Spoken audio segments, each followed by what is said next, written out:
விளக்கே திருவிளக்கே வேங்கனுடன் பிறப்பே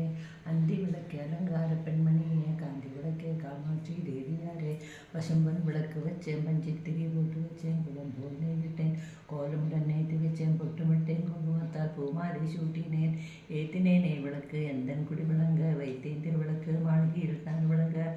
மாளிகையில் ஜோதியுள்ள மாதாவை கண்டுகொண்டேன் மங்கில்ல பிச்சை வெடிப்பிச்சை தாருமம்மா சந்தான பிச்சையிடம் தனங்களையும் தாருமம்மா பொட்டி நிறைய பூஷணங்களையும் தாருமம்மா கொட்டில் நிறைய பசு மாடையும் தாருமம்மா புகழ்விடையும் தந்து பக்கத்தில் நெல்லுமம்மா அகந்தை அதிகத்தல் அகத்துக்குள்ளே வாழுமம்மா சேவித்தெழுந்திருந்தேன் தேவி விடுவு கண்டேன் வஜ்ரக்கிரீடம் கண்டேன் வைடூரியா மேனி கண்டேன் முத்து கொண்டு கண்டேன் முழும்புச்சை மாறு கண்டேன் சபரிமுடி கண்டேன் தாழ்முடல் சூடல் கண்டேன் பின்னல் அழகு கண்டேன் பிறைவோல் நெத்தி கண்டேன் சாந்திட்டு நெத்தி கண்டேன் தாயார் விடல் கண்டேன் குறுக்கிட்ட நெத்தி கண்டேன் கோவை கனிவாய் கண்டேன் சந்தாழை முடல் பூ போலே செவிரண்டேன் கண்டுகொண்டேன் செம்பகப்பூ போலே திருமூக்கையும் கண்டுகொண்டேன் மங்கள நாயகியம்மே மெனக்குளிர கண்டுகொண்டேன் அன்பே அருந்துணியே உன்னிடேன் தீர்த்தவனுக்கு வந்தவனே ஸ்ரீ மகாபாகியம் தந்தருள்வாய் தந்தை தாயும் நீயே தற்காகுருள் ரட்சகீர் நீயே உந்தரீர் வாகனம் வீட்டாரே கைவிட்டேன் தாயே சந்தான சௌபாகியம் எனக்களிப்பாய் சொத்துக்கள் சேவை எனக்களிப்பாய் பக்தியுள்ள மதனுக்கு தந்து பரதேவி கிருபையுடனே அருள்வாய்.